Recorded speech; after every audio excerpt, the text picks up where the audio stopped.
Hello friends, आज हम महादेव की कथा का चौथा अध्याय पढ़ेंगे, कंठ में हलाहल।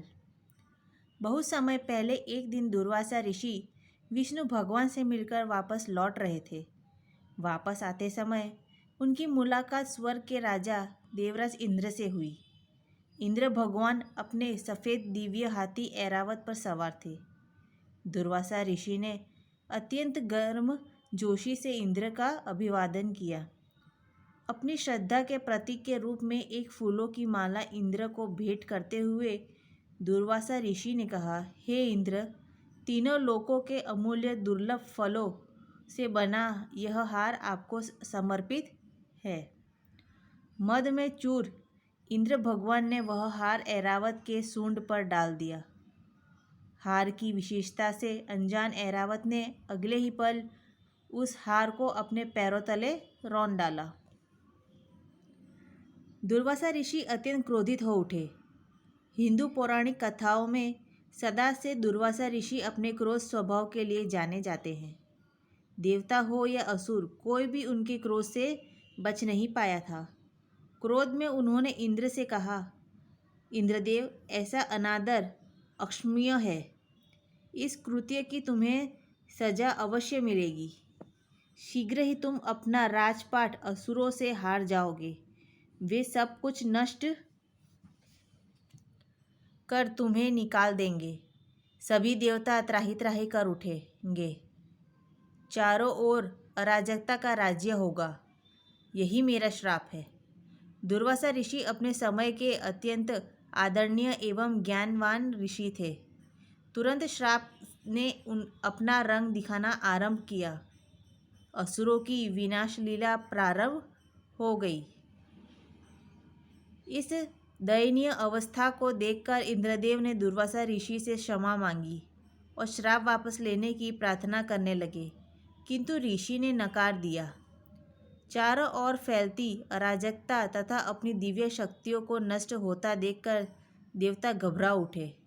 इंद्रदेव को यह अनुभूति हुई कि यदि यह विनाश लीला रोकी नहीं गई तो संसार में अराजकता का ही राज्य होगा।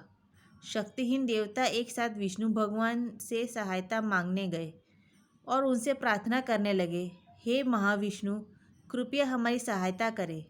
दुर्वासा ऋषि के श्राप के कारण हमारी सारी शक्तियाँ खत्म हो गई है। असुर सदा ही हम पर हावी होना चाहते हैं। ऐसी अवस्था में यह उनके लिए अत्यंत लाभकारी होगा।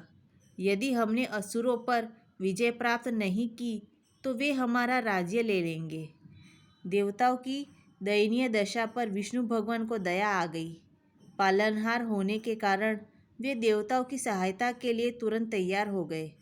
विष्णु भगवान ने देवताओं से कहा, इस उथल पुथल के समय केवल अमृतपान ही आपको आपकी शक्तियाँ वापस दिला सकता है और संसार की रक्षा कर सकता है।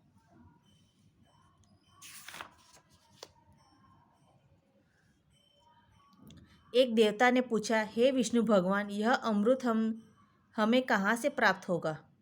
विष्णु भगवान ने कहा, जीवनदायक दिव्य अमृत समुद्र के तले में है। आपको क्षीर सागर मंथन करना होगा। मंदार पर्वत मथानी होगी और सर्पराज वासुकी रस्सी के रूप में होंगे। समुद्र मंथन के समय आपको बहुत सारी बहुमूल्य वस्तुएं भी मिलेंगी। इनमें से एक अमृत भी होगा। दुर्वासा ऋषि के श्राप से मुक्त होने के लिए आपको यह अमृत पीना होगा। तभी आप असुरों को हराकर संसार में पुनः शांति स्थापित कर सकेंगे। इसे पीने के बाद आप लोग अमर हो जाएंगे। किंतु समुद्र मंथन का यह कार्य अकेले संभव नहीं है। आपको असुरों की सहायता लेनी होगी। अतः जाकर उनसे संधि कर साथ मिलकर यह कार्य करें। बाद में उनके साथ अमृत भी बांटें।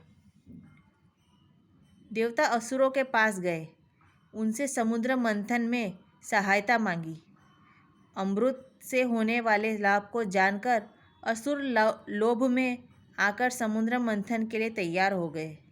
शीघ्र ही देवताओं और असुरों ने मंदार पर्वत को वासुकी से बांधा।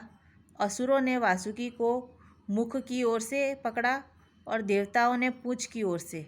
तत्पश्चात देवता और असुर वासुकी को आगे पीछे खींचने लगे। फलतः पर्वत घूमने लगा और क्षीर सागर का मंथन प्रारंभ हो गया। समुद्र तल में छिपी अमूल्य निधियाँ एक एक कर बाहर निकलने लगी। सर्वप्रथम एक गाढ़ा चिपचिपा झाग जैसा पदार्थ हलाहल वासुकी के मुंह से निकला। वह धीरे धीरे पृथ्वी पर फैलने लगा। उसके ताप से देव और असुर दोनों ही भाग खड़े हुए। देव और असुर कोई भी उस हलाहल को लेने के लिए तैयार नहीं था।